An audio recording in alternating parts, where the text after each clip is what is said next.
Thrombocytopenia, जिसको blood loss बीमारी भी कहा जाता है। और ये बीमारी एक बार हो जाता है तो इंसान को ऐसे अफेक्ट करता है कि आप भी नहीं सोच सकते हो। तो आज इस वीडियो में आपको फुल इन्फॉर्मेशन दूंगा थ्रोम्बोसाइटोपेनिया के बारे में। इसका क्या रिस्क फैक्टर है, अगर हो जाता है तो आप कैसे पता लगा सकते हो, इसका क्या सिम्टम्स है एंड इसको कैसे आप ठीक कर सकते हो, सब कुछ मैं इन डिटेल में साइंटिफिकली आपको समझाऊंगा।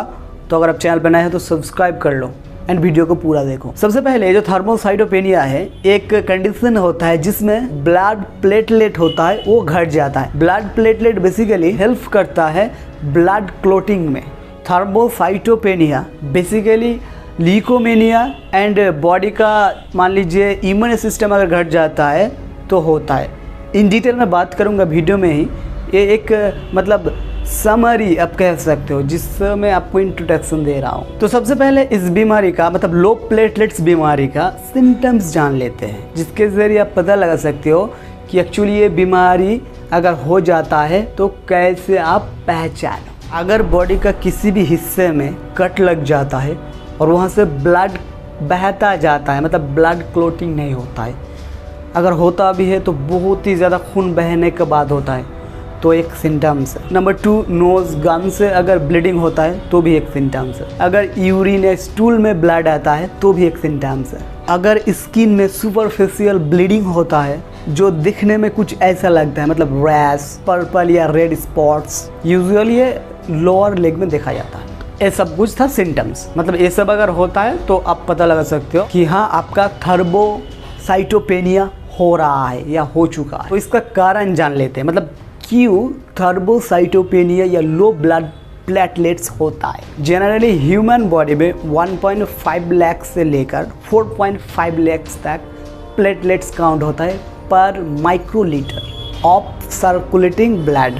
अगर इससे भी घट जाता है प्लेटलेट्स, मतलब 1.5 लाख जो प्लेटलेट्स काउंट होता है इससे पर माइक्रोलीटर, तो इसको लो ब्लड प्लेटलेट्स कहा जाता है। और आपको तो पता है कि हर 10 दिन के अंदर ये जो ब्लड प्लेटलेट्स होता है ना वो चेंज होता है, मतलब 10 दिनों तक एक ब्लड प्लेटलेट्स का लाइफ साइकिल होता है। और नॉर्मल वे में बॉडी ये सब कुछ कर लेता है, मतलब किस टाइम किस ब्लड प्लेट्स का ज़रूरत होता है, कब बनता है, कब डिस्ट्रॉयड होता है, सब कुछ नॉर्मली आपका बॉडी कर लेता है। और जो बोन मैरो होता है उसमें ये ब्लड प्लेटलेट्स बनता है, मतलब फॉर्मेशन होता है बोन मैरो से। तो अब तो आपको पता चल गया है कि ह्यूमन बोन मैरो में ये ब्लड प्लेटलेट्स बनता है, लेकिन कुछ फैक्टर्स होता है जो अफेक्ट करता है, मतलब ब्लड प्लेटलेट्स को जो बनना होता है या स्टार्टिंग होता है, जब प्रोसेस होता है उसको घटा देता है। नंबर 1 जैसे कि leukaemia and other cancers. Number 2 some type of anaemia. Anaemia मतलब कि ब्लड डेफिशिएंसी से जुड़ा हुआ बीमारी, anaemia. Viral infection such as hepatitis C और HIV, chemotherapy, drugs and radiation therapy, heavy alcohol consuming, ये सब कुछ आपका जो ब्लड प्लेटलेट्स होता है उसको घटा देता है एंड इसका प्रोडक्शन को भी घटा देता है। इसका कुछ और भी कारण होता है जिससे लो ब्लड प्लेटलेट्स होता है, जैसे कि होगा प्रेगनेंसी के बाद अगर ब्लड में बैक्टीरिया रह जाता है, जैसे कि बैक्टीरियल इन्फेक्शन जो ब्लड प्लेटलेट्स होता है उसको डिस्ट्रॉय कर सकता है, इस वजह से लो ब्लड प्लेटलेट्स देखा जाता है।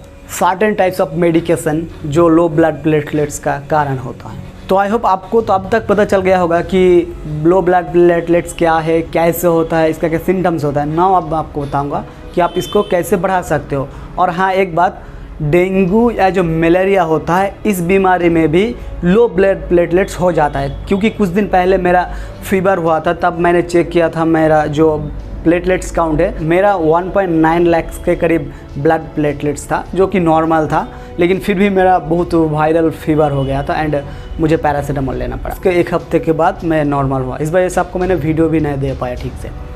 तो इस वजह से देखो कि अगर आपका मलेरिया डेंगू हो जाता है तो ब्लड प्लेटलेट्स बहुत ही ज़्यादा जल्दी घटने लगता है। हालांकि मेरा नहीं हुआ था क्योंकि मेरा नॉर्मल था, लेकिन अगर हो जाता है तो ब्लड प्लेटलेट्स घट जाता है डेंगू या मलेरिया बीमारी से।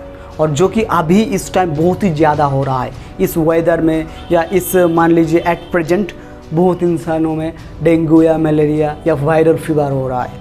आप एक बात को ध्यान में रखो। तो अब मैं आपको बताऊंगा कि आप कैसे लो ब्लड प्लेटलेट्स को बढ़ा सकते हो। मतलब ब्लड प्लेटलेट्स का जो काउंट होता है वो आप कैसे बढ़ा सकते हो, ब्लड का डेफिशिएंसी को आप कैसे पूरा कर सकते हो। सबसे पहले डाइट प्लान के बारे में बात करूँगा।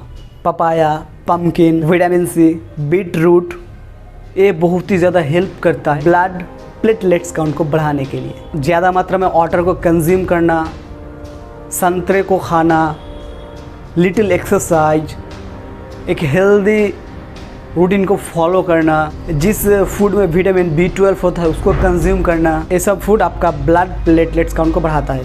तो ये था छोटा सा जानकारी ब्लड प्लेटलेट्स से जुड़ा हुआ। तो अगर आपको ये वीडियो पसंद आए तो वीडियो को आप लाइक कर दो, चैनल को सब्सक्राइब कर दो, एंड अगर आप चैनल पर नए हो तो प्लीज़ चैनल को सब्सक्राइब कर ही दो। वीडियो को आप शेयर भी कर सकते हो आपका फ्रेंड फैमिली के साथ, जिससे वो भी ये इन्फॉर्मेशन जान सके। एंड अभी तक इस वीडियो में इतना ही। आपके साथ फिर मुलाकात हुई नेक्स्ट वीडियो में, तब तक के लिए बाय।